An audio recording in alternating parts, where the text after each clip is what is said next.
Hey, what's up, guys? Welcome back to another episode of the Fantasy Fellow Show. I am your host, the fellow KGB. My name is Kyle. We're going to be going over my 2021 Dynasty Rookie Rankings. I got standard one quarterback rankings for you, as well as Superflex. I got a lot of other things that are in my queue, too. So there's a lot happening on the fantasyfellowship.com. That's where we're at right here on the screen share. If you do check out the fantasyfellowship.com. We got our Dynasty Rookie Rankings here, which I did put a link in the description below. I also did them by position, so you can check that out.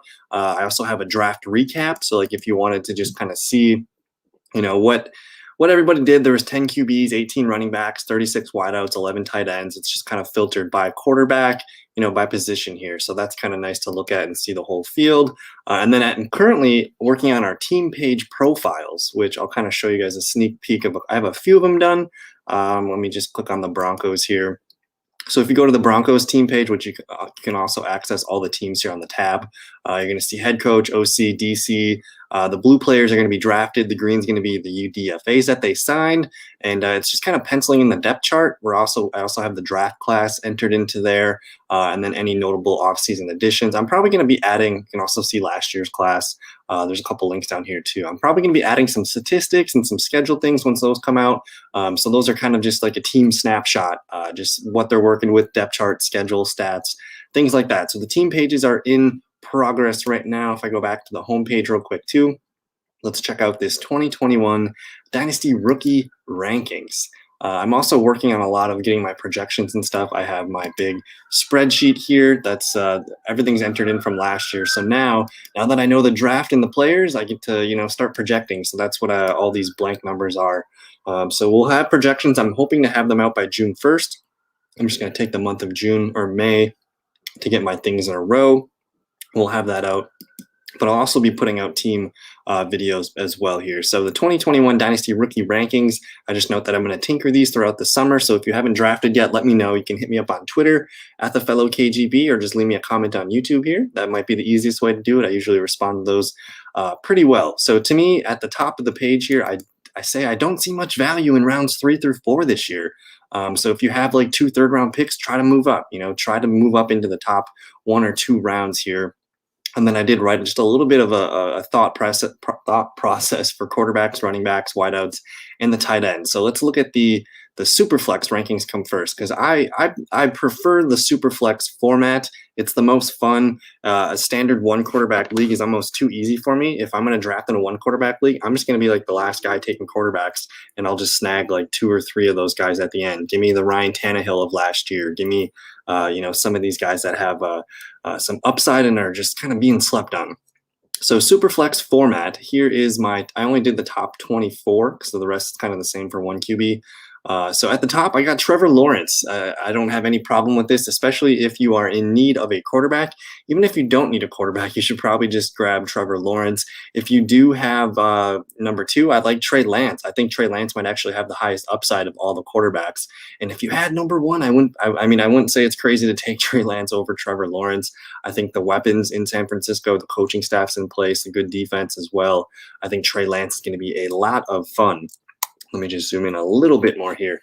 Jamar Chase, if you need wide receiver, he's the guy top 5 that I have no problems with taking. Kyle Pitts would be my next option. I think he's just going to be he's going to be entering in the Travis Kelce, Darren Waller, elite tight ends category. Maybe not this year, especially if Julio's still healthy and kicking around, but the future of this offense with Calvin Ridley and Kyle Pitts is going to be extremely fun.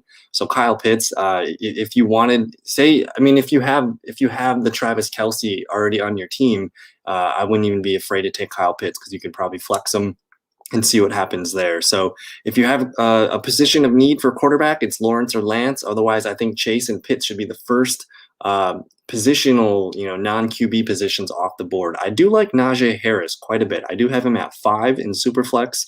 The reason I have him at 5 over or underneath Chase and Pitts is because I question what's going to happen with life after Roethlisberger. This defense is really good in Pittsburgh still. I still think that even if Roethlisberger is gone next year, whatever quarterback they bring in, it's still going to be a very run-heavy team, really good defensive-focused team. So I do like Najee, and if, I guess, for redraft terms, he's probably the guy that's going to be the first person off the board. But man, with Jamar Chase back with Cincinnati, he's probably going to be my number 1 projected receiver in Cincinnati. Kyle Pitts, I'm probably going to have him He's a wide receiver. He's basically going to be just as good as Julio Jones, I think, this year, depending on how many games he plays. So my top five is Lawrence and Trey Lance. If you need a positional player that's not a quarterback, Chase, Pitts, Harris. Those are your options. And if you need running back and you have the 2 or the 3, I'd consider moving back a little bit because there's a running back in a little bit that I like. So to me, there's like a clear top 5 that I have here with Lawrence, Lance, Chase, Pitts, and Harris.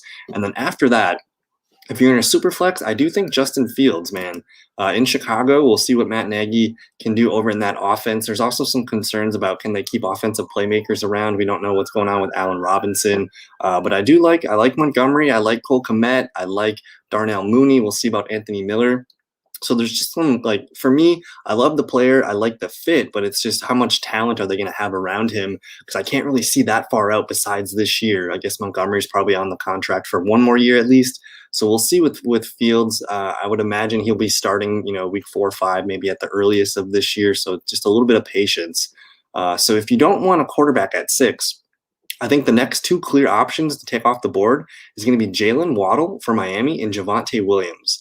So if you really wanted a wide receiver but you can't get Jamar Chase, I have no problem with collecting Jalen Waddle, who I actually think in a PPR format he might actually be the better receiver in the long run, especially paired with Tua. I think it's kind of cool that Chase and Waddle both got to play with their college quarterbacks. And if you look at Miami's offense, you're going to have Will Fuller just for 1 year on the outside. We'll see if he resigns with the team. And then Devontae Parker, who's going to need a new contract too soon. So you got 2 veteran receivers, don't know about their futures. Jalen Waddle's going to command the slot in Miami. And I just think Tua is going to just feed him targets. Really good 3 to 4 year outlook and beyond. I think Waddle might be the most productive player right away. And for PPR formats, the consistency should be there. He should consistently see 5, 6, 7, 8 targets per game. So, I mean, to take Waddle number 6 overall, really fun option here, pairing with Tua. So I'm not super bummed if I miss on Chase because I know I can get Waddle in that 5, 6, 7, 8 range. Probably not the 8 range, but 6, 7. That's probably the sweet spot for Jalen Waddle in a super flex. And then with my number 8 ranking here, Javonte Williams. I know he's in Denver. I know Melvin Gordon's there. I don't think the team in Denver really – I think they realized they made a mistake by giving Melvin Gordon that contract last year. So they clearly they traded up for Javonte Williams in the second round, allegedly to hop Miami for a running back who might not have taken a running back anyways. But now you have the rookie out of North Carolina behind Melvin Gordon, who's just got 1 more year on his deal. So I see 2022 as being a Javonte Williams RB1 potential season. This team just invested in the offensive line. There's a rumor that a guy might be going out to Denver pretty soon. We'll see if that happens. But even if it doesn't happen, you still got Drew Lock and Teddy Bridgewater for this year. Maybe Denver addresses quarterback next season. But man, Javonte Williams, again, if something, like, it wouldn't surprise me if Javonte just looks so good in camp that he's already the kind of the 1A and Melvin Gordon's a 1B. So I think he's got the most hidden upside. I like Denver's build for the future. Really good, exciting young offense. The defense is solid as well too. So I think if I miss on Najee Harris, I'm totally excited to collect Javonte Williams. And I guess Waddle and Williams have probably been my 2 favorite players to draft. If I had to pick 2 guys in the middle of the first, those would be the guys that I would go after. And then after that, that's when all the questions come in. I think there's a clear top 8. Those are my top 8 players that I would love to have on my team. After that, in a super flex league, that's when you're going to start thinking about Mac Jones and Zach Wilson. I really don't have a preference towards either one. I do think Mac Jones is probably going to be the most – you're going to have to be the most patient with Mac Jones, assuming Cam Newton's healthy and he's going to play the full year, and just give Mac Jones time to get into the system. Now, the thing about Mac Jones is the offensive weapons is a little bit of a concern. But, man, they just signed Jonnu Smith, Hunter Henry. They added Nelson Aguilar. They added Kendrick Bourne. You got Jacoby Myers. Even N'Keal Harry still hanging around. And then the running back situation. I mean, James White, I think he's just there for 1 more year. But Damian Harris, they drafted Ramondre Stevenson, Sony Michel. Maybe Rex Burkhead's back too. So there's enough weapons there for Mac Jones to get me excited. I think if I'm in the back end of the first and say you're in Superflex League and you only have 2 quarterbacks on your roster, you should just probably collect Mac Jones. And then the thing with Zach Wilson, the reason why I'd rather have Mac Jones over Zach Wilson is I'm just nervous about the Jets. There's kind of that stink around the Jets that we've had the last few years with Adam Gase. The Jets did a really good job in the draft this year, collecting their players though and building an offense around him. Let me actually let's pull this up because I did get the Jets team page done here. So let me just look for NYJ. So the offense, man, they got some nice pieces in the offense here. So I should probably make Michael Carter blue, but Zach Wilson, of course, in the first. They have LaMichael Pirine and Michael Carter. I'm not sure who's going to win the starting job. I'm assuming it's Carter. We'll get to Carter in a little bit. But the running backs here are Pirine, Carter, Ty Johnson, Tevin Coleman, who they signed, Josh Adams, and Pete Guerrero. But the wide receivers, Corey Davis, Jamison Crowder, Denzel Mims, and then Elijah Moore. That's an exciting core for Zach Wilson. You still got Chris Herndon, Ryan Griffin, and then they added UDFA Kenny Yeboah. But this offensive draft here, getting Elijah Vera Tucker at 14, they moved up for him. A couple safeties in the defensive category here, a corner, another safety, a corner, and a defensive tackle. A lot of good secondary pieces here. So the Jets, again, with Robert Saleh, we'll see how they perform year one. But there's kind of a nice core built here. Hopefully they can get one of these safeties to be a starter for them. But the cornerbacks and the safeties, that should be an improved area on their defense. And then the offense, getting quarterback, running back, wide receiver, and a guard. I'm optimistic about it. I just think that's going to be probably the most bumpy first year for Zach Wilson. I don't know if we're ever going to feel comfortable throwing him out there unless he just blows us away like a Justin Herbert. But I'm kind of most nervous about Zach Wilson. Team's very young. We'll see. He was also my 5th ranked quarterback, so I'm not excited about him. I think he's got the most to develop yet amongst the other quarterbacks. So if you need a quarterback, back end of the first is where I would consider Mac Jones or Zach Wilson in a 2 QB league. And then we get to the group here with a lot of questions, whether that is Devonta Smith, Elijah Moore, Rondale Moore. That's probably the next group of receivers I'm looking at. All these guys are kind of PPR possession slot type receivers. I think Devonta Smith, I love the talent. I hate the fit in Philly with Jalen Hurts. I'm not sure that's my favorite landing spot for him, but he should be their number 1 receiver right away this year. They failed to use Jalen Reagor correctly last year. The receiver group is pretty weak in Philadelphia to begin with, and they still got their 2 tight ends. So I think as far as year one, I'm not excited about Devonta Smith. He should have some nice moments, but it might take a little while.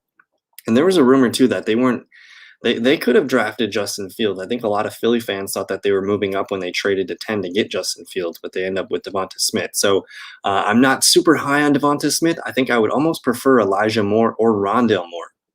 So if you're up to pick and you're at 11 here and you got the Smith and the Moores, maybe you look at the Elijah Moore for the New York Jets. He's, essentially he's Jamison Crowder. I don't know how much longer they have Crowder under contract for, but Elijah Moore, he might be Zach Wilson's favorite target for the next 4 or 5 years.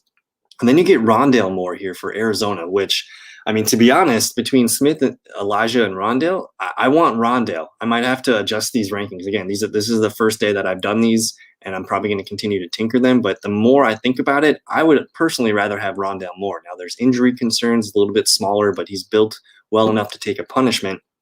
But you put him in the slot with DeAndre Hopkins, you got Christian Kirk, you got AJ Green, a couple running backs back there, and Kyler Murray. All of a sudden, like, Rondale Moore is going to be getting single coverage on some third and fourth corners. So I like Rondale Moore quite a bit. He might be fun right out of the gate as well. So I might come back to that and tinker Rondale Moore above Devonta and Elijah. And then after that, I do have one running back that kind of stuck out above the others. That's Trey Sermon here for San Francisco. Now, looking at the San Francisco 49ers depth chart, you're going to have Raheem Mostert. You're going to have Jeff Wilson. They did let Jerick McKinnon go, so he's clearly the number 3 man there. But with Jeff Wilson and Raheem Mostert, as we saw last year, those guys were just dinged up all the time. Raheem Mostert's been pretty hurt for most of his career too, so it wouldn't surprise me. Starting as 2022, you're going to see Trey Sermon be the RB1. Maybe even at some point this year, he pops off and he never looks back. So Trey Sermon was I think he was my number 3 running back coming into the draft. He remains my number 3 running back on my board. So he's a high value pick for me. If you can get him at the beginning of round 2, I think that's fantastic to me. Again, I might have to tinker these rankings because I'd probably rather have Trey Sermon over the Moores and Smith. So that's I'm going to have to do some thinking on that. But I'm very bullish on Trey Sermon. You're going to just have to be patient. You got to be patient. So I'm usually a pretty patient person, so that's what I look for. Now, after Sermon, I like the wide receivers Rashad Bateman and Terrace Marshall Jr. I didn't immediately love the fit with Baltimore, but all of a sudden, I began to think about it, and he's not going to leave the field for them. You got Marquise Brown, Rashad Bateman, and then I don't know who they're probably going to have Devin Duvernay kind of roam in the middle in the slot. You still got Mark Andrews. Now, we haven't seen Lamar Jackson quite fully put together more than two, receivers or a tight end that can be used. It's always been Marquise Brown and Mark Andrews that we've wanted, but can we get a third guy involved? Does Rashad Bateman hurt Marquise Brown? Probably. It probably also takes some steam off of Mark Andrews as well. So it's kind of a logjam here. I'm not sure if Lamar can float three pass catchers in that offense. So that's why I'm a little bit lower on him. He was drafted, 27th overall in the first round. So I do like Bateman, but I'm not sure I need to get him on my team this year. I would prefer probably the Moores and Devonta Smith because they're going to be a little bit more PPR friendly for us. And then you get Terrace Marshall Jr. here, who's in Carolina. And now we're talking Robbie Anderson. You're talking DJ Moore and then Terrace Marshall Jr.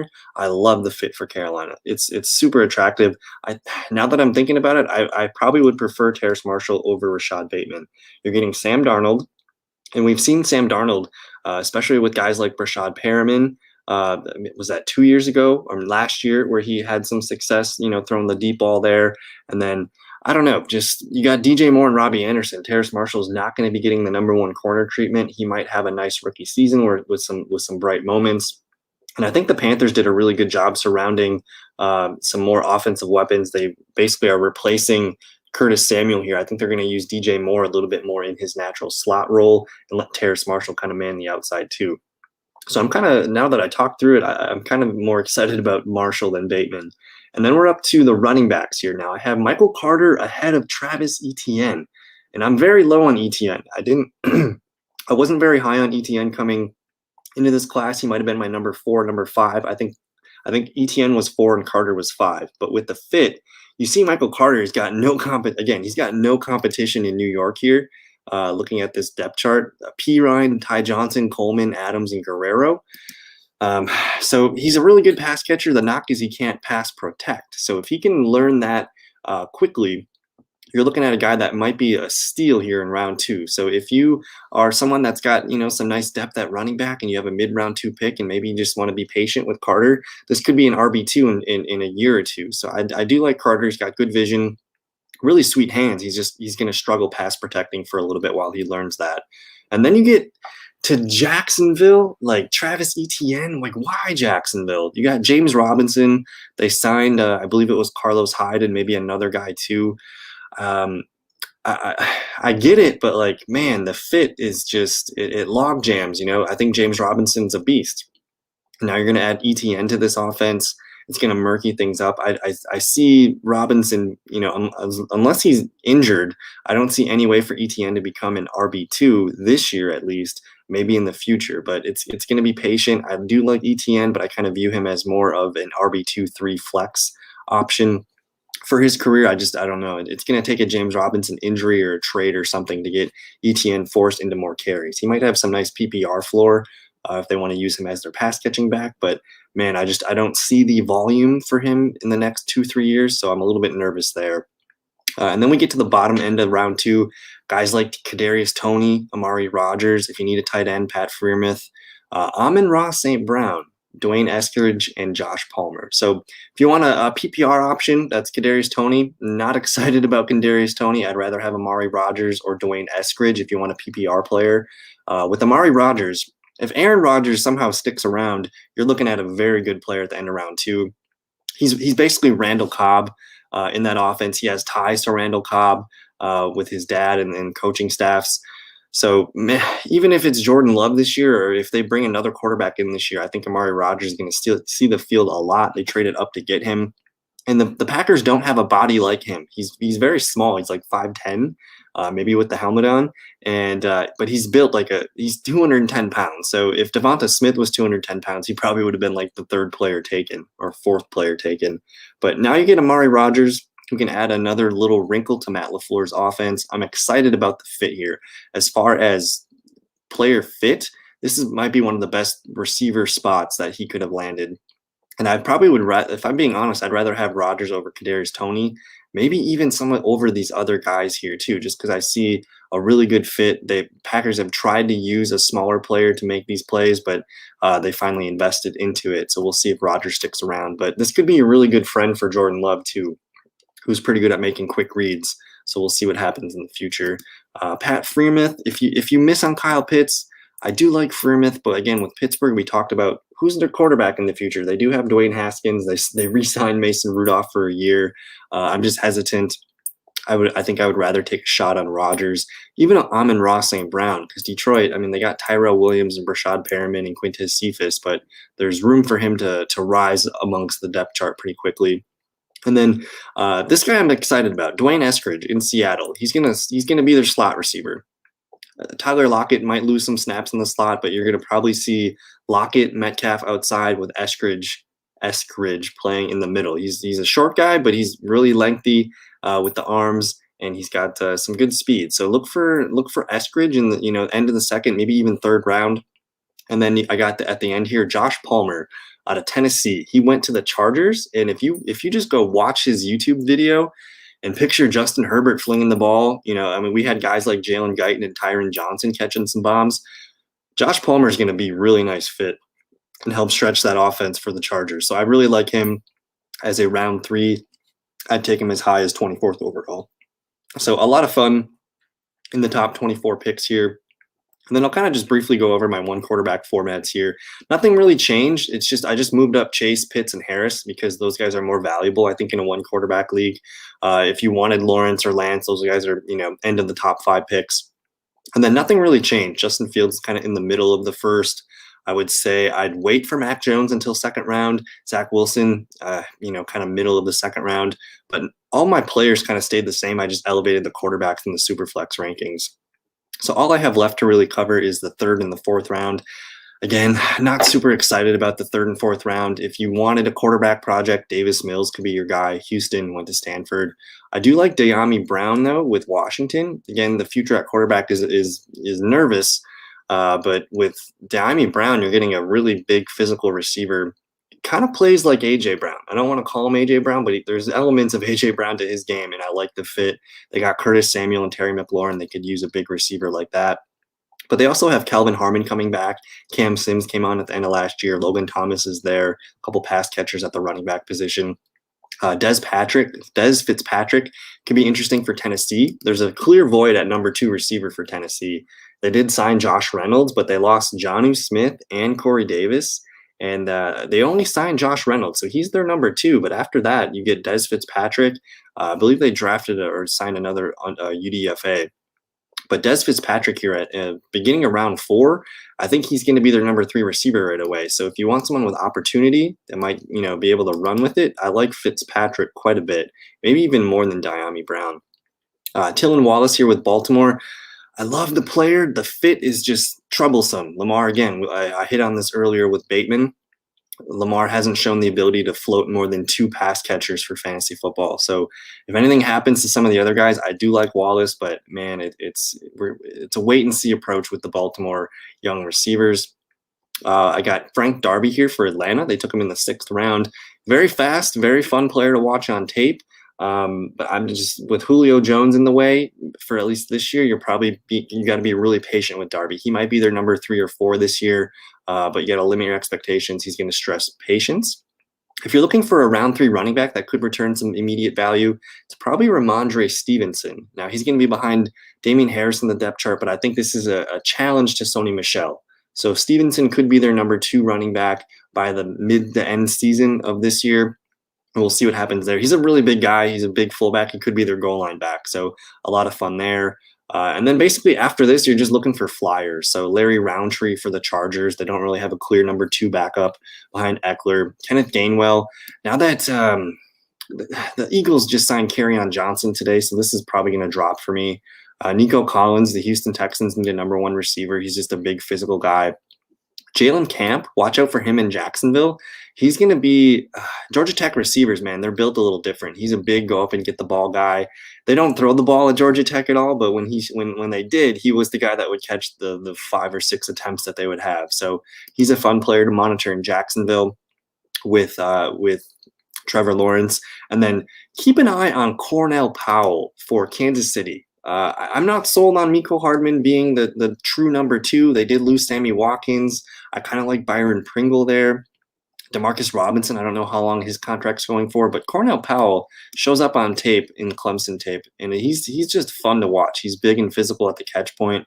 It wouldn't surprise me if to me, he's almost better than Mecole Hardman. That's kind of an insurance pick there if Hardman doesn't pan out.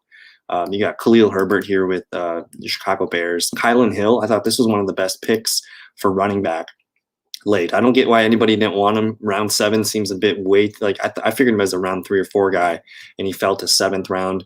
So as you can see in the 4th round, nothing really excites me. There's some handcuff type running backs here. I don't see it happening for Jamar Jefferson, although Kerryon's gone from Detroit, so maybe there's a number 3 spot for him there. Chuba Hubbard, he's going to be the number 2 behind McCaffrey at best, number 3 probably to start the year. And then you got a couple of receivers here that are more projects. Maybe Daz Newsome can be their future slot receiver. He might have some value in a year or 2, depending on Allen Robinson and Anthony Miller. And then I have a huge list of tight ends here. So this is the round 4 is take your dart at tight end. I like Tommy Tremble in Carolina just because Ian Thomas has failed to show us that he's ready to take the next step. So he's got immediate potential to get to number 1 the quickest. Hunter Long is behind, of course, Mike Gesicki and a couple other veteran pass blockers. Brevin Jordan for Houston, that's interesting. But again, who's the quarterback? He's super athletic, and he's kind of like some of the other tight ends that they have, like Jordan Akins on their roster already. You got Trey McKitty there for the Chargers. He's kind of fun just because he's attached to Herbert, and we'll see if they can unleash him. Georgia didn't really do as much with him, but he's super athletic, and he could be a really fun fit. They have Jared Cook and Donald Parham there right now, so we can't expect anything out of McKitty this year. Zach Davidson with Kyle Rudolph out of the picture now. He's probably going to be their number 3 tight end behind Tyler Conklin. So someone to keep an eye on. Minnesota just uses their tight ends really well. Again, if you need tight end, late 4. And then Noah Gray, just interesting because they traded up for him in the 5th round. Potential Travis Kelce heir, we'll see, out of Duke here. Kind of fun. And then Seth Williams, Kyle Trask, Tutu Atwell. I don't know. Not super excited about the 3rd and 4th round, so that's why I spent the most on the 1st and the 2nd. But that's going to do it, I think, for today's video. I'm going to be doing a lot more. I'm probably going to have a couple friends come through, and we'll talk about these rookies and see who they're feeling, see what I'm feeling, and just kind of go back and forth. But, man, I'm super excited about this class. Again, like, get into the 1st round if you can. I think that's where the money is. I'm going to continue to tinker these, so if you guys do have drafts coming up, let me know the dates, and we'll get you guys what you need to know. But again, that's going to do it for today's video. Have a great weekend. We'll talk to you guys next week. Adios. Peace.